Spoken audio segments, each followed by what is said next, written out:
for me. There aren't a million leads and cross appellants and everything else. So you each will have 15 minutes to present your argument, and you as the appellant will have 5 minutes for rebuttal if you so choose. And just let me know, please. Thank you, Your Honor. I probably am going to be causing a little bit of something different. Normally, in a situation like this, first of all, my name is Ronald Mason. I'm the attorney. I represent General Dye in this matter. The argument here for me should not be very long at all. The reason for that is that the saying that a picture says 1,000 words applies in this case. A video probably says 10,000 words.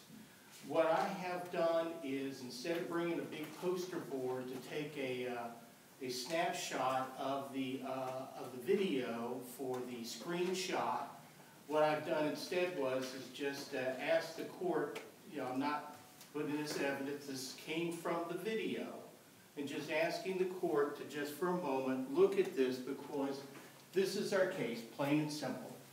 Now, wait a second. Okay. No, you're fine. So you presented the video, and that was, like you said, it was admitted into evidence. We Yes. know that, and that was And this is just a screenshot of it so that I can direct you to exactly what I want you to see, because this is what my client fired Mr. Ivory for. Is the video in the record? Yes, it is.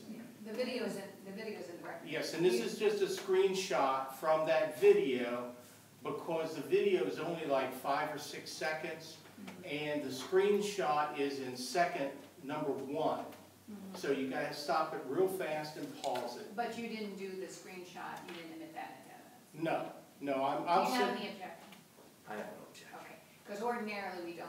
I We can understand. only consider what's in the record. As I and said. I know an argument can be made. Well, this is part of the record, but it's in. I can't even open my eyes at But that. technically, it is in a different. I understand that, but at the Go ahead same, and proceed. Go ahead. We don't want to take approach the bench time. then, well, as I said, my argument's real short. I don't know what it is today with that now. Thank you. Thank you. Thank you.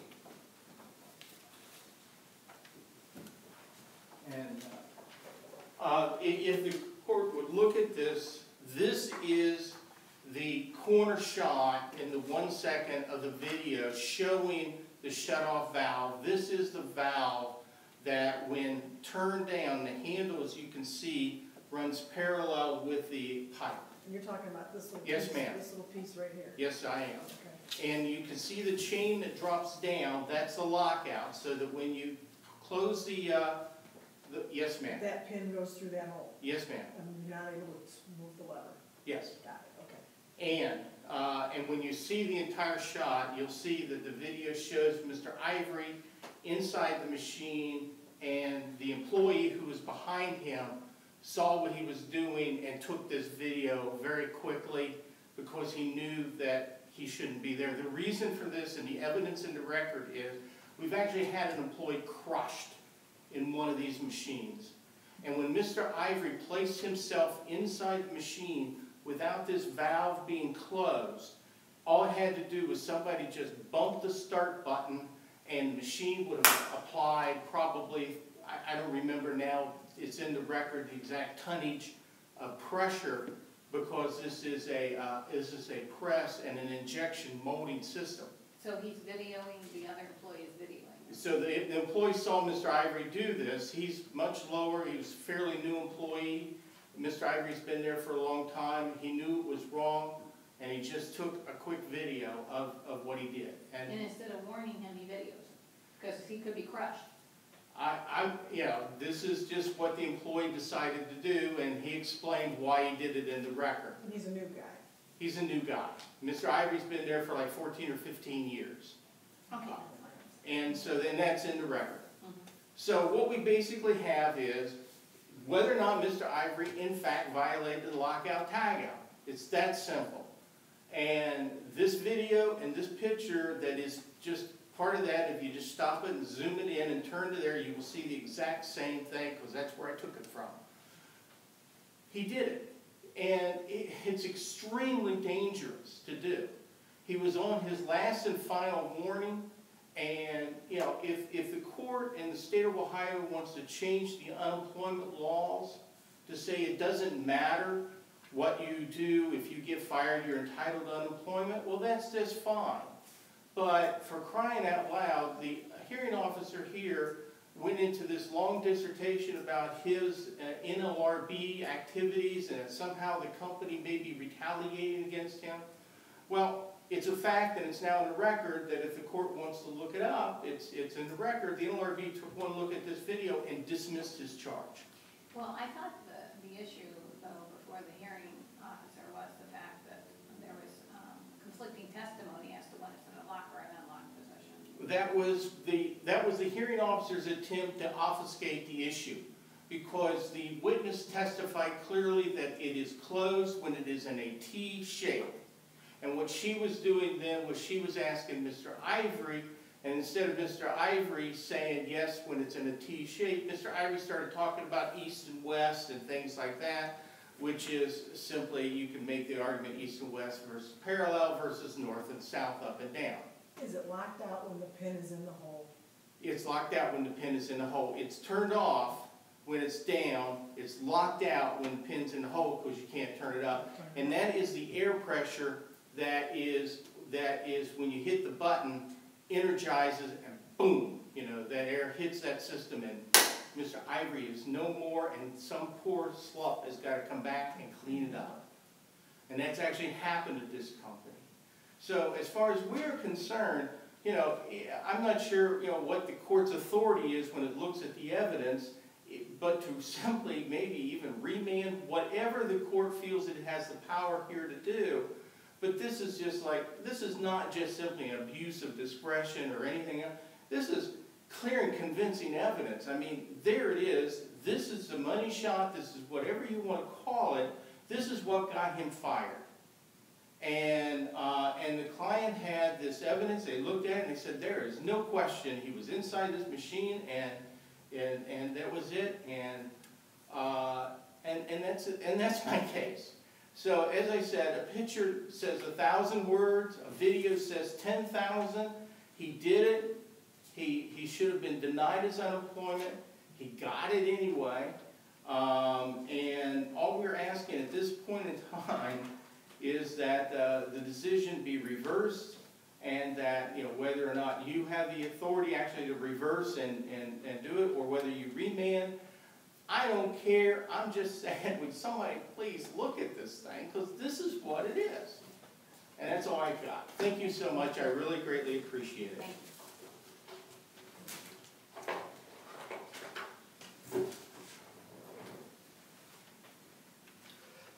Good morning, Your Honors. Lawrence Snyder from the Office of the Ohio Attorney General on behalf of the Ohio Department of Job and Family Services. I will be extremely brief. I'll get to the picture in a minute if we need to.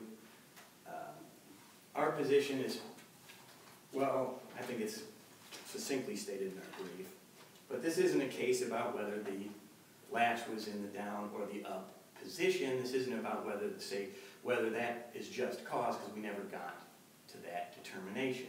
The hearing officer found that that never happened. There was conflicting testimony as to whether the employee did or did not lock out the machine. She resolved that testimony by finding he did lock out the machine. Because the machine was locked out, the safety violation did not occur. If the safety violation did not occur, then there's certainly no just cause to terminate the employee of 33 plus years. I think what Mr. Mason is asking you to do is just what this court has on many occasions said that it can't do, and that the Court of Common Pleas can't do, which is reweigh the evidence as if it was in the first instance, that is, which evidence predominates. That's the trial court, that's the hearing officer, that's the fact finders. Here we're talking about against the manifest weight of the evidence, which is a question of law. In this case, what we have to decide is whether there's any reasonable foundation in the evidence to support the finding of facts resolution. And there is. We have 2 witnesses testifying it wasn't locked out. We have 2 witnesses testifying it was locked out. The maintenance man And these witnesses, when they testified, they were referring to the video or No. they were referring just to their? The video, I'll get to, the video is the gentleman himself, the employee testified he locked it out. There's two steps. You ratchet it off, you put a lock on, air off because it's pneumatic, throw a lock on so nobody can come up and start throwing the switch while you lock it, so you put a lock on. He testified it was off, was locked on. This gentleman who had just started working there and took the video testified that he was watching him and saw him only throwing the air switch but not putting the lock on, I think, is what his testimony is. It's very confusing because, as Mr. Mason notes, there is testimony that it's locked out when it's up and down, it's locked out when it's left and right. It's all over the record as to which way Is it locked out when the pin is in the hole? Is there a pin? There's a lock. Is it when the lock, Pin when lock. the lock is in the hole, right there? I've never is it seen locked that out? picture before or the video in my life. I mean, I've You seen never it saw there. the video? I don't know. I mean, that's the point that I'm going to make.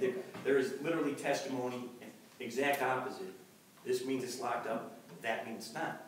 But again, we never get to that because the credibility is resolved in favor of the maintenance tech who comes to fix the machine and says, I had to ask Mr. Ivory, the employee, to remove the lock so I could work on the machine, so I could run the machine and see if I fixed it. Because Mr. Ivory's lock was still on the machine when he got there. That was a current employee of General Die-Casters.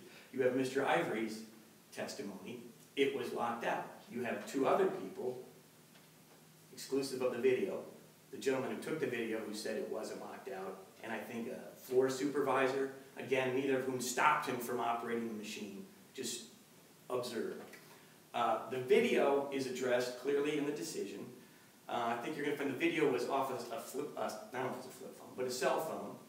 It has no date or time mark on it. You'll notice that we don't know what machine that is. We don't know if Mr. Ivory's in the picture. In the testimony, there is no shot of who is operating. This is just the back of someone operating or at the machine, whether they're operating at the time or not. The video is testified while it was originally 30 seconds, only 5 seconds of video were submitted to the hearing officer. The hearing officer, based on assessment of credibility, did not find that video to be in any way compelling. I don't believe she felt that you could even tell which way from the video. It's not that she couldn't tell which way the switch was, she just couldn't tell whether up or down was locking out the machine based on the testimony that was given. But more importantly, she didn't know who was in the picture. The testimony by Mr. Ivory was that was not him in the picture, and his face never appeared in the picture, and it was a 5-second video. Putting it as succinctly as possible, the only issue is whether that finding that the safety violation simply did not occur is against the manifest weight of the evidence. And this court has held in Gualtieri and Moore and Durgan that sort of reversal requires a manifest marriage of justice. It almost requires you to find that based on the evidence, it does. No person could come up with that factual determination made by the hearing officer. No reasonable jurist could come up with that determination. And in this case, there's conflicting evidence. This isn't the case where at trial somebody testifies the light was, everybody testifies the light was green. And the judge makes a finding the light was red. And it comes to you and you guys say, well, that can't be. There's no evidence the light was red. That's against the manifest weight of the evidence. In this case, there's competing evidence, equally strong evidence, pointing to both factual results. Was locked out? Wasn't locked out. Hearing examiner found, was locked out. If it was locked out, he didn't commit the violation. If he didn't commit the violation, there's certainly no just cause to terminate him. We can't skip ahead to whether committing a if it wasn't locked out, whether that was a just cause. This court can't do that. That's again a factual. This court can only review decisions as made by the UCRC. The UCRC would have to make that decision, whether those acts, assuming they happened, were just cause to discharge. And we think there's more than ample evidence, and that the hearing officer did a very good job of clearly stating where she found the conflicts in the record and why she found the weight to predominate in favor of the employee. That's all restated in our briefs. I would say that in the two housekeeping items, I apologize. I think in the issue I wrote that it was an appeal from Cuyahoga County twice. It's from Summit County, obviously. I apologize for that. The record that comes in these UCR cases is just kind of like a telephone book. There was 2 hearings. They're both pretty short, the transcripts, but there's 2 transcripts in there. So the numbering I try to explain in the brief, I labeled transcript 1, transcript 2. But, so who's ever going to be digging through the transcripts, they're in there. You just got to find them somewhere in the record. Unless there's any other questions, I would simply ask that you affirm the decision of the UCRC, because that is what we're dealing with, not the decision of the lower court, and find that there was no just cause for the termination. Thank you. Thank you.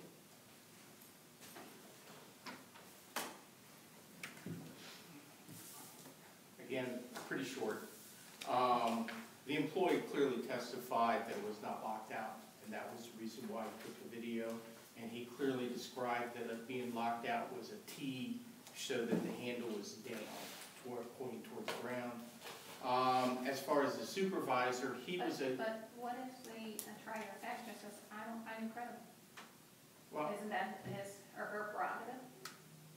The trier of fact, you know, can't just simply ignore, I mean, what is it? Don't believe your lying eyes? I mean, you have a video of the man there, and she says, I choose not to believe what I'm seeing on the video.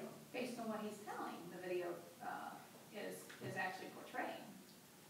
Doesn't she, or I don't know if it's she or he, but Well, whoever doesn't, the hearing officer have the option of saying, the video is dependent on what is supposedly depicted in the video. So I can't independently look at this and just say, oh, I know this means blah, blah, blah. I have to rely on testimony to tell me that. And the witness clearly testified with respect to what it was. And even Mr. Ivory testified when she asked, making reference to that it is not locked out when it's east and west. He was trying to use that term. And the supervisor testified that he observed it was Mr. Ivory. He did not testify that he saw the lockout because he was standing a distance away when the employee came up to him after this, so that we don't have where it's this situation. And when we had the issue, when we called the maintenance people in, Mr. Ivory had the time to put whatever lock he wanted on later. We're not dealing with that particular time. The maintenance man was not there. So basically what we really have from a credibility standpoint is we have Mr. Ivory denying that he had not locked it out. We have the employee saying he observed it, and we have the video that the employee identified as being the video that he took that accurately and clearly reflected what was done and was admitted in evidence. And if this court chooses not, I can't do anything other than say, this is the video, this is what my client saw. My client knows it's machine, and Mr. Ivory could have been crushed. And if he gets unemployment because the hearing officer decided that she wanted to give it to him, and it was a result-oriented decision, because if you look at her decision, her rationale, she goes talking about what he's been doing with the NLRB as it's some kind of way that the company had, they wanted to get rid of him. Do you think that's not something that she should have considered in regard to credibility? Not at all, because the fact of the matter is that he filed a charge with the National Labor Relations Board, and the NLRB dismissed it. About this incident. About this incident.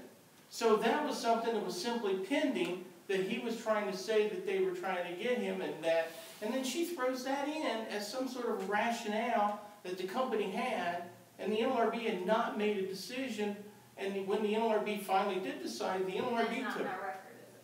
No, none of this was.